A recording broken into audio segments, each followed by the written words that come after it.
All right. Hey, kids. Hey. How are we doing? All right. Okay, my name's Hugh Macleod. I've got a website called gapingvoid.com.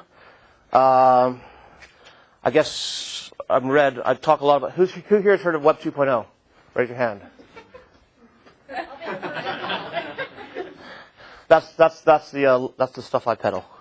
So you can give me your money afterwards. Okay. I guess I started out in the advertising business. This is my thesis today. Web 2.0 was invented circa 1917 in the South Pacific. And let's have a show of hands. Who here has noticed the word, not so much the word geek, but have noticed that geeks are more culturally prevalent in the workforce? If you know what I mean? Like, if you want to do something, you have to call a geek to get some stuff done. And when I was a kid, when I first started working, we ignored geeks. They're in the IT department. Bugger off, go away. Well, all of a sudden, you hear the word geek a lot more in the business. And this is really what the talk is about. Let's go back about 10 years. I was an advertising copywriter, and I really hated my job because I was an advertising copywriter. And this little cafe in Chicago called the Third Coast, to kind of drown my sorrows, I'd go and take a sketchbook along after work and just drink scotch. And I'd draw little cartoons in my notebooks. I don't know, that's just a scribble. And then, sometimes I'd doodle obsessively on beer mats. And one day, anyways, I forgot my sketchbook, and I had nothing on me except for business cards. So I started drawing on the back of business cards. See?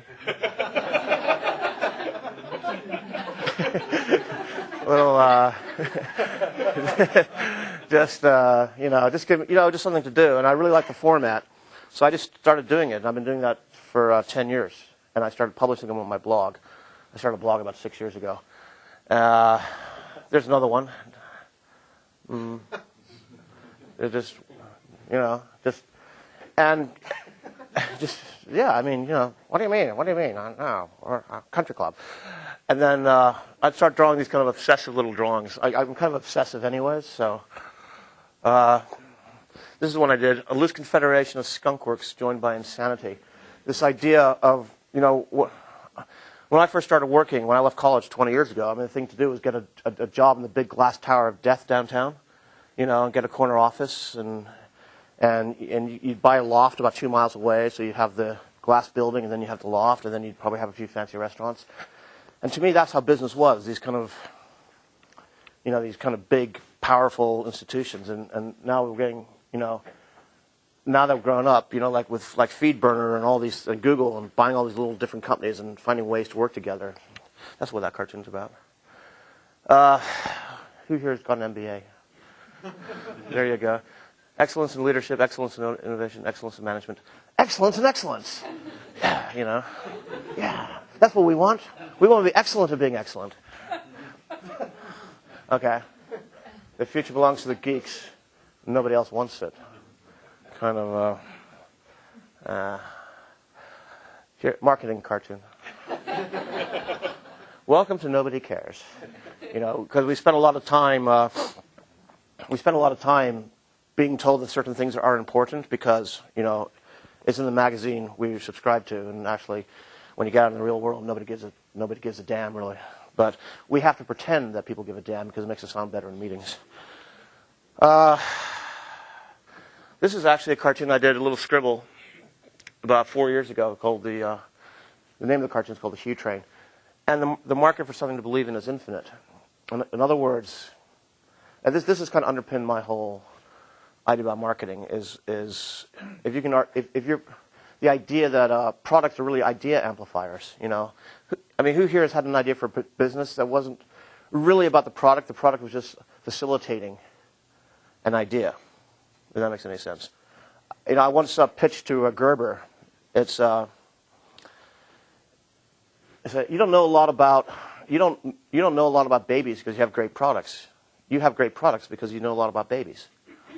Have you ever visited the Gerber corporate headquarters? All these kind of baby geeks.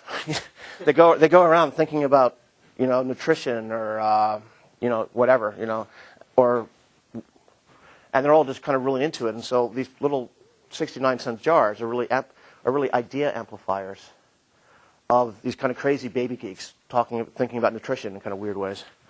So after my career started tanking, that's what happens if you're advertising, your career starts to tank. I set up a blog for a guy called Thomas Mahan. Thomas Mahan is arguably one of the 5 best tailors in the world. Who here remembers Roxy Music videos? Those suits, yes, him. Okay. Prince of Wales? Yep, him. Calvin Klein doesn't wear Calvin Klein. John Vizzone, the chief designer for Ralph Lauren Purple Label. Nope. Where's Thomas's stuff? So, but the trouble was he wasn't a very good marketer. So I said, you should start a blog. What's a blog? Oh God. And so I just got him to start this blog about Savile Row. Savile Row is the street in England where all the great suits are. And instead of just writing all about the usual, what I call, brochure wear, imagine yourself in luxury, kind of, few will have this privilege to own a Savile Row suit, yak, yak, yak. He just started talking about the row. He just started saying, well, okay. He started talking about Anderson and Shepherd. He started talking about Welch and Jeffries. He started talking about Huntsman. He started talking about, Kilgour. You know Kilgour? Cary Grant has the best suits, don't you think? Kilgour, French, and Stanbury, number 9, Savile Row. No, number 7. No, number 5. Number 5, Savile Row. This little shop called Kilgour, French, and Stanbury's, and that's where Cary Grant got his suits made. And our suits are better than theirs now. And then he wrote about his old boss, Dennis Halberry, who was the head cutter of Anderson and Shepherd, which is one of the, you might know this, Leonard. You've heard of Anderson and Shepherd? Yeah. Well, he was the head cutter, and that's the guy who trained him. And he used to do, he made the dinner jackets for like Fred Astaire and stuff like that. I mean, it's pretty up there. Actually, Anderson and Shepherd, they used to, once a year, they used to roll up the carpets and reveal the parquet floor. So Mr. Astaire could try on his new dinner jacket just to make sure, just to make sure that his collar still fitted. And he did this one blog post, which I really like. He talked about his cutting shears. And he said, well, these were given to me by Mr. Halberry on his retirement. And they were given to me. They were given to Mr. Halberry by Mr. Cameron on his retirement. And Mr. Cameron got them from Mr. Shepherd of Anderson and Shepherd. In other words, the blog post was, he didn't really say it so much, but he said, well, I'm not saying I'm the best tailor, but I'm not saying I'm the best Jedi Knight, but Obi-Wan did give me his lightsaber. Make of it what you will. But the thing is, he talked about the day-to-day thing about being a tailor. He started giving out sewing tips. I mean, he did this one great article about, what do you do?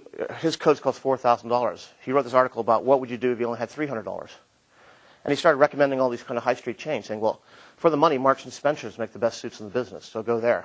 And he wasn't trying to sell. He was just kind of talking about being a tailor. And to make a long story short, it tripled his business in 6 months because people just went, wow, they were getting the real story. And his great line was, it's so great that we don't really have to do traditional marketing. We just tell the truth and the brand builds itself. It's a nice position to be in. Because a lot of marketing is Pavlovian, Which little nerve ending do I tweak? I want a biscuit. And it's really not about that. For him, it's just like saying, well, this is what I do, this is how I do it. And the other thing he did a lot of was praise his competition. He writes about other tailors as well. These guys are great, these guys are great, these guys are great, these guys are great. Here's why they're great. And people would say, and we would send a lot of business to other people, especially Anderson and Shepherd. But most people say, well, I'm sure they're great, but Tom, I want a suit from you. So.